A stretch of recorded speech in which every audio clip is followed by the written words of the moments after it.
கூடிய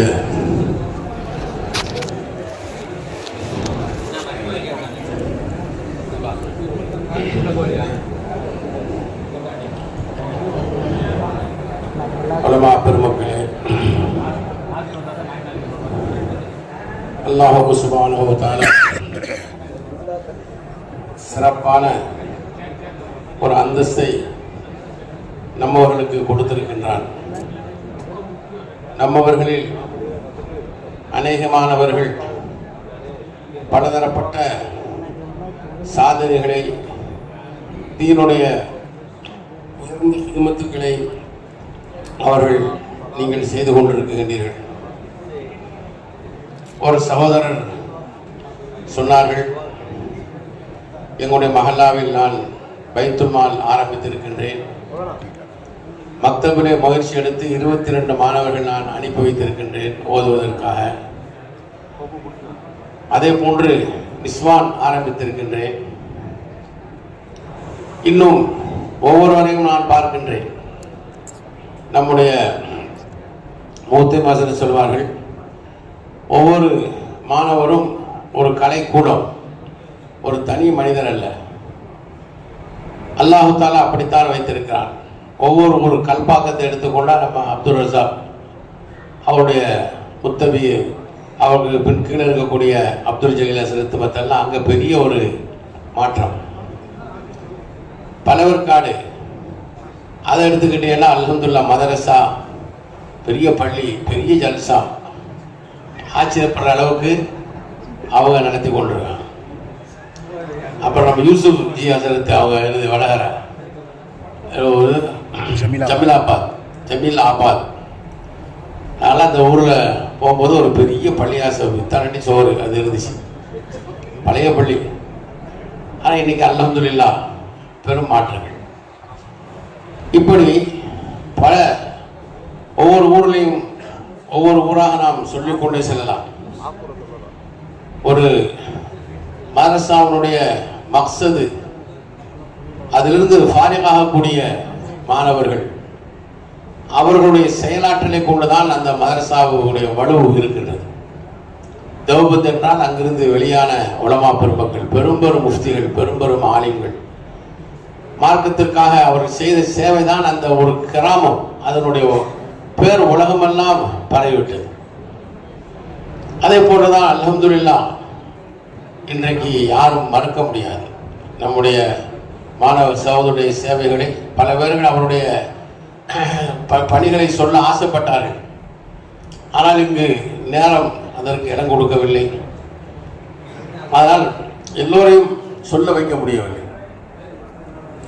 அல்ஹம்துலில்லாஹ் ஹசரத் அவர்கள், நம்முடைய முஹத்தம் ஹசரத் அவர்கள், அவர் ஓதுற காலத்திலே ஒரு தீவிர பேச்சாளர், ரொம்ப சிறப்பாக நடத்த வேண்டும் என்ற அந்த ஆர்வத்தில் தான் அவர்கள் இதை ஆரம்பித்தார்கள். அதற்கு தோதுவாக நம்முடைய ஹசரத் கபிலா வந்தார்கள். அவருடைய இஹ்லாஸ், மன தூய்மை நாம் எங்கேயுமே பார்க்க முடியாத ஒரு நிலை. ஹசரத் அவர்களை நாங்கள் எல்லாம் எப்பொழுது பாக்கியத்திலே பார்த்தேனோ என்று எனக்கு அப்பொழுதுதான் ஒரு பெரிய ஒரு மாற்றம் ஏற்பட்டது. ஜிஸ்முஹு ஸகீருன் கத்ருஹு அலீமுன் அப்படி நானே பாட்டு படிப்பேன் தனியாக. அந்த காலத்தில் எனக்கு அது தொடர்பு கிடையாது. ஆனால் எங்களுக்கு தான் புகாரி முதல் எடுத்தாங்க. அந்த புகாரியுடைய பாடம் அசத்து முதல் நல்ல கடினமான முத்த சொல்வார், எப்போதுமே உங்க கிதாப் தான் அசத்து பார்த்துட்டு இருக்காங்க. அல்ஹம்துலில்லாஹ் தஹஜ்ஜுதிலே நான் அப்போ 80 பேர் தஹசீல்ல கேரளாக்காரெல்லாம் எல்லாம் பெரிய பெரிய நாசிலாம் ஓத வந்தாங்க. 80 பேர் அசத்து மெதுவாக தான் பேசுவாரால அது சரியா கேட்காது, மைக்கெல்லாம் கிடையாது. அப்போ அந்த நேரத்தில் தஹஜ்ஜுதில் எந்திரிச்சு இடம் பிடிக்கணும். ஒரு நாளைக்கு ஒவ்வொரு நாள் இடம் பிடிக்கணும். இப்போ நமக்கெல்லாம் ஒரு ஆள் இடம் பிடிப்பார், தாமரப்பாடி ஜமால் கூட்டாளி, அவர் தான் பார்த்தேன் ஒரு இதோ இடத்துல இருக்காரு. அந்த மாதிரி ஒரு ஹசரத் அவர்களை பார்த்ததுமே ஒரு முகப்பத்து, கடினமான முகப்பத்து. அந்த முகப்பத்தை நாம் எண்ணியே பார்க்க முடியாது. அப்போ சொன்னால, அதாவது என்ன சொன்னாலும் ஹசரத் சொன்னாலும் செய்ய தயார், அந்த மாதிரி முகப்பத். அல்லாஹ் தாலா ஹஸரத் அதே ஜதுபாவில் வந்தாங்க. ஒரு சின்ன விஷயமா ஹஸரத் பாக்கியாத்தை விட்டு எப்போ போனாங்களோ நம்ம அப்துல் கரீம் ஹஸரத் கூடவே போயிட்டாங்க. ஹஸரத்துக்கு உள்ளத்தில் ஆழமாக இடம் பிடித்தவர்களே ஹஸரத் ஒரு ஆள். ஹஸரத் ஓதிக்கிட்டு இருக்கும்போது வருவாங்க. அவங்களை அனுப்புவதற்கு ஹஸரத் அந்த பஸ் ஸ்டாப் வரைக்கும் போவாங்க. கோமலஞ்சாடில் நான் பார்த்துருக்கேன். பெரிய சித்து ரஹ்மத்துல்லாஹி அலைஹி தன்னிடத்தில் நெருங்கி இருக்கக்கூடிய மாணவர்கள் மீது அளவுக்கு அதிகமான அன்பும் பாசமும் காட்டுவார். நிகரில்லாத அளவுக்கு பாசம் காட்டுவார். நம்மளே ஆச்சரியப்படுற அளவுக்கு காட்டுவார். ஹஸரத் அவருடைய ஆசை ஒரு சிறந்த மதரசா உருவாக்க வேண்டும். அல்ஹம்துலில்லாஹ் தன்னை அர்ப்பணித்தார்கள். கடைசி ஆசை மதரசாவில் தான் நான் உயிர் போகணும்னு நினைச்சேன். கடைசி வரைக்கும் இருந்தான். அவன் அன்னைக்கு ஊருக்கு போயிட்டு வந்த இரவு தான் அவருடைய மரணம் ஏற்பட்டது. ஆக இப்படி ஒரு உந்துதலோடு அவர்கள் தன்னுடைய வாழ்க்கையை கழித்தார்கள், உருவாக்கினார்கள். அதிகமாக பெரியாருடைய சம்பவங்களை மாணவர்களுக்கு சொல்லக்கூடிய வழக்கை ஹஸரத்திட்ட நீங்க பார்த்திருக்கலாம். அதுதான் ஒரு ஸ்பீட், நமக்கு ஒரு உருக்கத்தை, ஒரு ஊக்கத்தை தந்தது ஹஸரத்துடைய அந்த பயான் தான். தரிசில ஹஸரத் அவர்கள் இது சரியா நம்மள மாதிரி கரெக்டா அந்த தாரீகு முழு பேரு எல்லாம் சொல்லுவாங்க. ஹஸரத்துடைய அந்த கவலை அல்ஹம்துலில்லாஹ் அல்லாஹ்வுடைய பேரருளால இன்னைக்கு ஒரு தீனுக்காக வேண்டி ஒரு கூட்டம் நம்மோட இருக்கு என்பதில் எந்த சந்தேகம் கிடையாது. அப்பேற்பட்ட காஷிபியங்கள் உருவாகி சிறப்பான சேவைகள் செய்து வருகின்றார்கள். இந்த சேவையை நாம் இன்னும் சிறப்பாக்க வேண்டும் சகோதரர்கள். நம்மோட எப்போதுமே நம்ம விரோதி கூடவே இருந்துகிட்டோம். அந்த கவனத்தோடு தான் நாம் நடக்க வேண்டும். எந்த நிலையிலும் நம்மளை உயர்ந்தவர்களாக நாம் எண்ணிவிடக்கூடாது. நமக்கு எவ்வளவு நாம் பணி செய்தாலும் அதை நாம் கம்மியாகவே நினைக்க வேண்டும். நம்முடைய புகழ் ஒரு காலம் நாம் விரும்பிவிடக்கூடாது. நம்முடைய நோக்கம் எப்பொழுதுமே அல்லாஹ்வாகத்தான் இருக்க வேண்டும். அல்லாஹ்வுடைய ரிலா தான் நமக்கு எல்லாத்தையும் விட பெருசு. இந்த உலகத்தில் எதுவுமே நமக்கு பெருசு.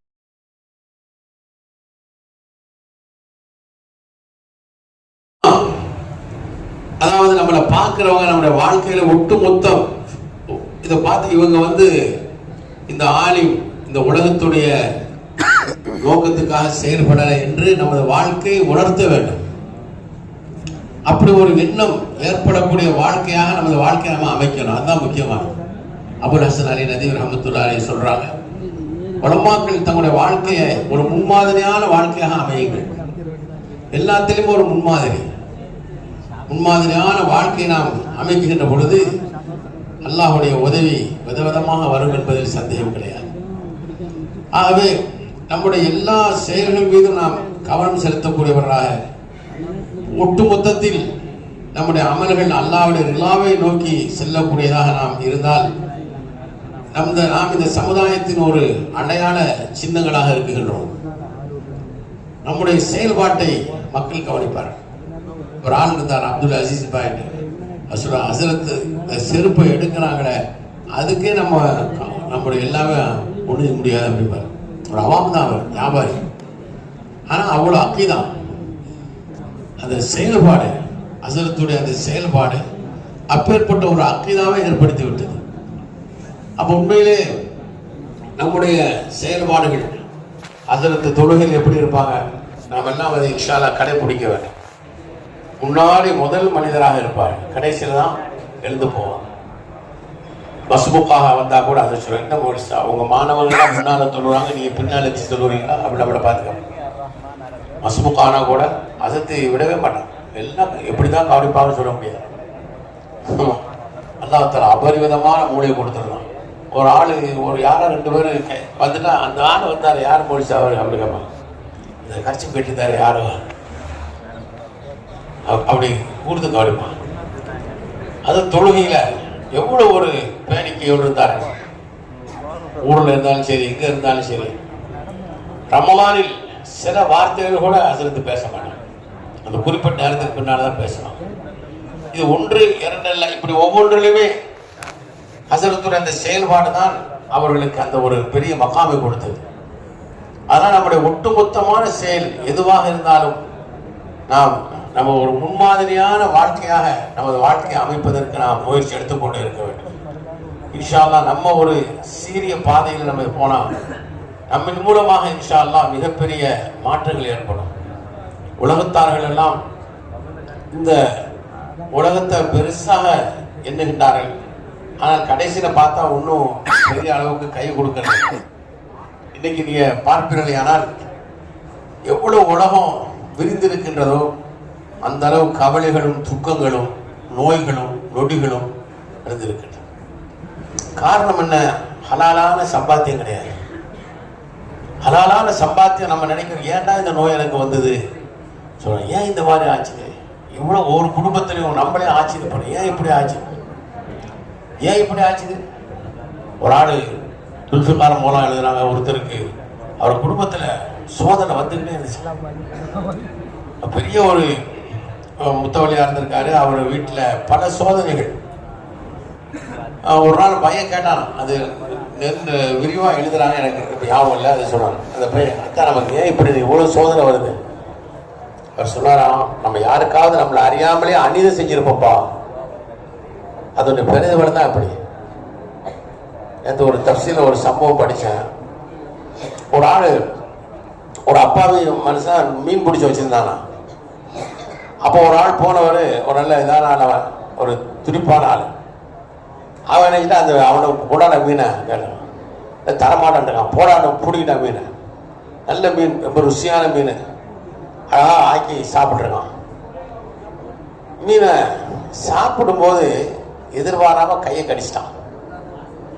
எது கை வருது. கடைசியில் பார்த்தீங்கன்னா அது கொஞ்ச நாளைக்கு பின்னால வேதனை செய்ய ஆரம்பிச்சிருச்சு. அதுக்கப்புறம் அது கொஞ்சம் கொஞ்சமாக ஆகி கடைசியில் பார்த்தா அது இந்த கை விரல் எடுக்க வேண்டிய ஆகிப்போச்சு. விரல் எடுத்தால் நிற்கல, இது கை இங்கே வரைக்கும் எடுத்துலாம். ஒரு நாள் ஒரு ஆள் கனவு சொன்னாராம், உனக்கு எங்கே வரைக்கும் போகணும்னு சொல்ல முடியாது, நீ அவனை மீனை பிடிச்சி அவன் அநியாயமாக திண்டு இல்லை, அதனுடைய பிரதிபலன் தான் இது. அந்த ஆட்டை போய் நீ மன்னிப்பு கேட்காத வரைக்கும் உனக்கு என்ன இருக்காது, மன்னிப்பு வராது.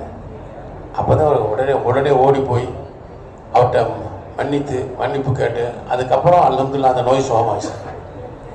நமக்கு தெரியாது. ஆகவே நம்ம ரொம்ப பார்த்து பார்த்து ஒவ்வொன்றும் இருக்க வேண்டும்.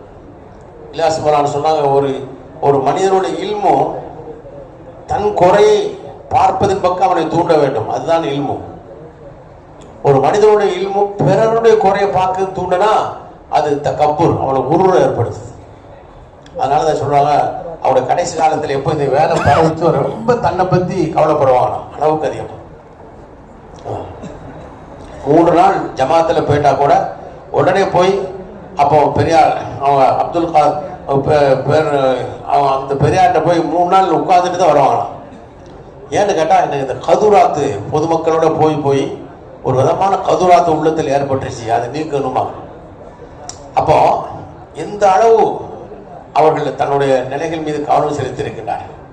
ஆகவே நாம் பிறருடைய குறைகளை ஆராய்ச்சி செய்வதை விட நம்ம குறையத்தான் அதிகமாக ஆராய்ச்சி செய்யணும், நம்மளை பற்றி சிந்திக்கணும். மற்றவரை அல்லாஹ் மன்னிக்கக்கூடியவன் யாரை எப்படி மன்னிப்பான்னு சொல்ல முடியாது. நம்ம யாரையுமே இழிவாக நினைக்கவே முடியாது, யாரையும் எந்த ஹிதுமத்தையும் லேசாக நினைக்க முடியாது. எதை உள்ள கொண்டாவது அல்லாஹ் தாலா ஆலிம்களை மன்னிச்சிடும். நம்ம கமாலுதீன் ஹசரத்து பாபா ஆரணி பாபா கமாலுதீன் ஹசரத் அவங்க சொன்னாங்க, ஒன்சா ஹசரத்துக்கு பாருங்க 250 பேர் ஆலிம்கள் பையத்தை வாங்கியிருக்காங்க, யாருமே ஓதுற மாதிரி இல்லை. ஏன்னா அவாமகள் வந்து பையத்தை வாங்கும்போது சொல்லுவாங்க, அவங்கள பார்க்காதீங்க, அவங்க எப்படியா தப்பிச்சிருவாங்க, ஆலிம்கள் ஏதாவது ஒன்று கொண்டு தப்பிச்சிருவாங்க, நீங்கள் பட்டிக்கிறீங்க அப்படின்னு. அதில் ஆலிம்கள்கிட்ட பிற நம்ம சக ஆலிம்களில் ஏற்படுகின்ற குறைகளை நாம் மறைக்க வேண்டும். அது பெருசாக நம்ம எடுக்கக்கூடாது. நம்முடைய குறைகள் மீது தான் கவனம் இருக்க வேண்டும். நம்மால் யாருக்கும் எந்த அநீதியும் இல்லாமல் நாம் பார்த்து கொள்ள வேண்டும். நம்முடைய எல்லா நிலைகளிலும் இந்த உலகத்துடைய ஆசை அது எல்லா மனிதனுக்கும் உள்ளதான், இல்லைன்னு சொல்ல முடியாது. ஆனால் அது ஒரு நடுநிலையான அளவுக்கு நாம் அதை வைத்துக் கொள்ள வேண்டும். அல்லாஹ் தஆலா நிச்சயமாக அவனுக்காக ஆனவர்களை அவன் சும்மா விட்டுற மாட்டான். எப்படியோ ஒரு விதத்தில் அல்லாஹ்வுடைய உதவி வந்துக்கிட்டு தான் இருக்கும், அல்லாஹ்வுடைய உதவி வராமல் இருக்காது. நம்முடைய பெரியார்கள் எவ்வளோ பெரிய தியாகங்கள் செஞ்சாங்க. ஜக்கரியா மௌலானா அவங்களுடைய சரித்திரத்தில் வருது, அவங்க தாப்பனார் வஃபாத் ஆயிட்டாங்க. ஆனால் அவங்களுக்கு கடினமான கவலை, கடன் இருந்துச்சு. சகோதரிகள் திருமணம் முடித்து கொடுக்கப்படாமல் இருந்தாங்க. அதே மாதிரி போராமைக்காரர்கள் அதிகமாக இருந்தாங்க. தாப்பனாருடைய வஃபாத்துக்கு பின்னால ரொம்ப கவலையாக இருந்தாங்க. ஜக்கரியா மௌலானா எழுதுறாங்க, ஒரு பெரியாருடைய பேர் எழுதுறாங்க. அவங்க போய் கபருடைய ஜியாரத் செய்கிறாங்க. நேரடியான அந்த ஜியாரத்து அல்லாஹ் அக்பர், அது அல்லாஹ் அறிஞ்சவங்க. அந்த ஜியாரத் செய்ய மகன்கிட்ட போய் சொல்லிடுங்க, இந்த 3 விஷயமும் சீக்கிரம் சரியாயிரும், ஒன்றும் கவலைப்பட வேணாம் அவர் சொல்றாரு.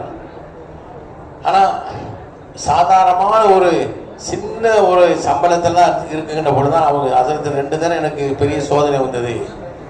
அலிங்கண்டிலிருந்து இந்த லோகத்திலேயே அவங்க ஆராய்ச்சி பண்ணி தேர்ச்சி பெற்று மௌலானா ஜக்கரியா ரஹ்மத்துல்லாஹி பேரை தான் எடுத்திருக்காங்க. லோகத்து அவங்களுக்கு அந்த அளவுக்கு அதில் ரொம்ப பெரிய பாண்டித்துவம். பன்மடங்கு சம்பளம் காரு எல்லாம் தரேன்னு சொல்லும்போது ஹஸரத் அவர்கள் ஒரே வரி எழுதினால, ஜீனாஹி நஹி பந்தா எஹ்சான் ஹோக்கர், நான் ஒரு உபகாரம் பெற்று வாழ பிரியப்படலை, எனக்கு நான் ஹஸரத்து கூட இருந்துக்கிறேன்ட்டு அவங்க ஷேக் கலீல் அஹமது அம்பேட்டி ரஹ்மத்துல்லாஹி கூட தான் இருந்தாங்க. அந்த உஸ்தாதுகிட்ட எவ்வளோ நெருக்கமாக இருந்தாங்க. எப்போ ஜக்கரியா மௌலானா மதரசாவில் உஸ்தாதை சேர்ந்தாங்களோ, சேர்ந்த வருஷம் கலீல் அஹமது அம்பேட்டி ரஹ்மத்துல்லாஹி கமிட்டியில் வச்சாங்கன்னா ஜக்கரியாவை ஷேகுல் ஹதீஸ் ஆக்கணும். இப்போ எல்லாம் சொன்னாலும் அஷரத் ரஹ்மத்துல்லாஹி அதில் கமிட்டியில் இருக்காங்க. அது எப்படி ஆக்க முடியும்? 25 வருஷம் 30 வருஷம் ஓதி கொடுத்தவங்களாம் இருக்காங்க. அவங்கெல்லாம் ஷேகுல் ஹதீஸா இல்லாமல் புதுசாக சேர்ந்த ஆளை ஷேகுல் ஹதீஸ் எப்படி ஆக்குறது? அப்போ அசல் சொன்னாங்க, சரி பரவாயில்லை, உங்களுடைய கமிட்டி சார்பாக அவர் ஷேகுல் ஹதீஸா இல்லாட்டாலும் கூட எனது சார்பாக நான் அறிவிக்கிறேன், அவர் ஷேகுல் ஹதீஸ் என்றுதான். ஜக்கரியா மௌலானா சொல்றாங்க, என்னுடைய உஸ்தாதுடைய அந்த பரக்கத்து அல்லாஹ் தாலா உலகம் பூரா அந்த பேர் என்ன செய்யலாம், ஷேகுல் ஹதீஸ். அது சொல்றாங்க, இந்த சஹாரன்பூரில் இறங்கி ஒரு ரிக்ஷாக்காரன்ட்ட போய் ஷேகுல் ஹதீஸ்ல போனோம்னா அவன் ஏன்ட்ட கொண்டு வந்துடுவான். அந்த அளவு எல்லாம் அந்த பேரை மக்பூல் ஆகிட்டு. இப்போ யார் அல்லாஹ்வுக்கு ஆகின்றார்களோ அல்லாஹ் அவர்களுடைய எல்லா காரியங்களையும் சிறப்பாக்குகின்றான். நம்முடைய பெரியாருடைய மல்ஃபூசாத்துக்கள் நம்ம படிக்கணும். ரொம்ப விஷயங்கள் இருக்குது, சாதாரண இல்லை. மல்ஃபூசாத்துக்கள் அதிகமான விஷயங்கள் நம்ம பார்க்க முடியும். மஜ்லிஸ்களை படிக்கணும். முஃப்தி ஆலம் அவங்களுடைய மஜ்லிஸ் இருக்குது, பல மஜ்லிஸ்கள் இருக்குது. அவங்க என்ன பேசுகிறாங்க, ரொம்ப ரொம்ப அற்புதமாக நமக்கு தெரியாத விஷயங்கள். அது மாதிரி கடிதங்களுடைய ஜவாபுகள், இதெல்லாம் நம்ம ரொம்ப முத்தாலா செய்யணும், அவசியம் முத்தாலா செய்யணும். உருது தெரிஞ்ச மாணவர்கள் செய்யணும், உருது தெரியாதவர்கள் உருது படிக்க முயற்சி எடுக்கணும், படித்து கொண்டே இருக்க வேண்டும். ஹஸரத்துடைய பெஞ்சில் எப்போதுமே ஒரு கிதாப் இருக்கும், புது கிதாபு அச்சு இப்போ வந்துட்டு அதை முடிச்சோன்னு அடுத்த கிதாப் இருக்கும். அதை பார்த்தே பல கிதாப் வாங்கிடுவோம். சரி இந்த கிதாப் படிக்கலாம். முத்தாலா விட்டும் ஹஸரத்து காலியாக பார்க்க முடியாது. எப்போ நம்ம கூட எப்போவுமே ஒரு கிதாப் வச்சுக்கிறோம். அது தமிழா, நமக்கு எது லேச தமிழோ உருதோ அரபியோ, நம்ம பேக்கில் ஒரு கிதாப் இருந்துக்கிட்டே இருக்கணும். அதை படித்து நம்ம பயணத்தில் போன எங்கே 10 நிமிஷம் கழிச்சாலும் எடுத்து படிக்கலாம். அப்படி ஒரு இல்முடைய தொடர்பு நமக்கு ஏற்படுத்தினால் நிறைய விஷயம் கிடைக்கும். 10 நிமிஷத்தில் எவ்வளோ விஷயம் நமக்கு கிடைக்கக்கூடிய வாய்ப்புகள் இருக்கின்றது. ஆகவே கண்ணியத்துக்குரிய மாணவி சகோதரர்கள், உலமா பெருமக்களே, ஒட்டுமொத்தமாக நம்முடைய வாழ்க்கை ஒரு முன்மாதிரியான வாழ்க்கையாக அமைவதற்கு நாம் நடுநிலையான ஒரு அமைப்பு நம்மகிட்ட இருக்கோம். யாரையும் அப்படி நம்ம என்ன சொல்றோம், நம்முடைய செயல் அவர்களை நம்ம பக்கம் இழுத்து விடும். எல்லாத்தை விட சிறந்தது என்று சொன்னால் மென்மைதான் நமக்கு மிக பெரும் பலன் கொடுக்கும். ஹராமான காரியங்கள் இல்லை. ஹராமில் அல்லாஹ்வால் தடுக்கப்பட்ட விஷயத்தில் லா தாத்தலி மஹ்லூக்கின் ஃபீ மாசியத்தில் ஹாலிக், அல்லாஹ்வுக்கு மாறு செய்கிற விஷயத்தில் எப்பேற்பட்ட சக்திக்கு நம்ம அடிபடைய வேண்டிய அவசியம் கிடையாது. அதில் எது என்ன போனாலும் பரவாயில்லை. அந்த அல்லாத விஷயங்களில் நபி ஸல்லல்லாஹு அலைஹி வஸல்லம் வாழ்க்கை முறைகள் நம்ம முன்னால் இருக்குது, நம்ம எல்லாமே படிச்சிருக்கிறோம். அந்த அந்த அடிப்படையில் நம்முடைய அமைப்புகள் இன்ஷா அல்லாஹ் இருந்து கொண்டு இருக்க வேண்டும். இந்த உலகத்தை பற்றி ரொம்ப பெரிய கவலைப்பட வேண்டிய அவசியம் கிடையாது, வர வேண்டிய அவசியம் இல்லை. நான் சொல்ல ஒரு மாணவர் கனவு பார்த்தான்னு சொல்லி அந்த சொன்னார் ஞாபகம் எனக்கு ஒரு மாணவர் கனவு பார்த்தாராம். அவனுடைய கடைசி வருஷம் தஹசீலாகி அடுத்த வருஷம் வெளியே போகக்கூடிய வருஷத்தில் தேவபத்தில் ஒரு கனவு பார்த்தாராம். என்னன்னு சொன்னால் முகமது ரஹ்மத்துல்லாஹி அலைஹி ஓதி கொடுத்துட்டு இருக்காங்க. பக்கத்தில் ஒரு பெண்ணு அழகாக அலங்காரம் பண்ணி அவன் வந்து உட்காந்துருக்கான். அப்போ உட்காந்துருக்கும் போது அவன் சொல்கிறான் அவன் மனைவி தானா அப்படி சொல்லிக்கிட்டே இருக்கான். ஆனால் முகமது ரஹ்மத்துல்லாஹி பான் எடுத்துக்கிட்டே இருக்காங்க. அந்த பெண்ணின் பக்கம் ஏறெடுத்தே பார்க்கல. இவர் வந்து கனவு பார்த்துட்டு என்னன்னா இது இப்படி ஒரு கனவு, சரி அந்த அப்துல் ரஷீதோ பேர் எழுத அந்த அசத்தில் போய் சொல்கிறார், ராத்திரி நான் இப்படி ஒரு கனவு கண்டு அசருது, ஆச்சரியமான கனவாக இருக்குது. அப்படியா, நீ ஓதி முடித்த பிறகு நமக்கு நம்ம வாழ்க்கை எப்படி அமையும் நினச்சி கவலைப்படுதியா? ஆமாம் ரொம்ப கவலைப்படுதாச்சு, ஏன்னா தூக்கமே வர மாட்டேங்குது. அப்படியா, அதுதான் அந்த கனவுக்கு விளக்கம். என்ன அதாவது நீ வந்து நல்ல எப்படி முகமது ரஹ்மத்துல்லாஹி இல்மு மாதிரி உனக்கு இல்மு இருந்தா இந்த உலகம் இந்த அளவுக்கு அலங்காரமாகி உன்னிடத்துல வரும்.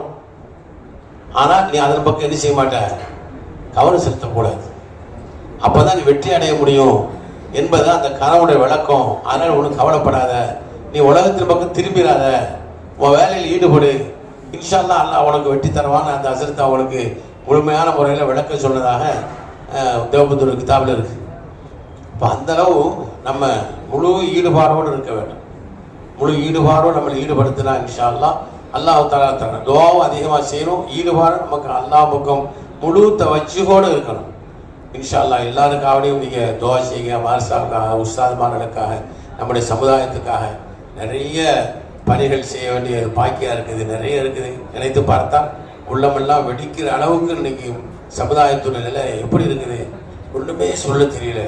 இளைஞர்களுடைய நிலைகளை பார்த்தாலும் கவலைப்பட வேண்டி இருக்குது. பெண்களுடைய அந்த வெக்கமற்ற தன்மை பார்த்தா அதை விட மோசமாக இருக்குது.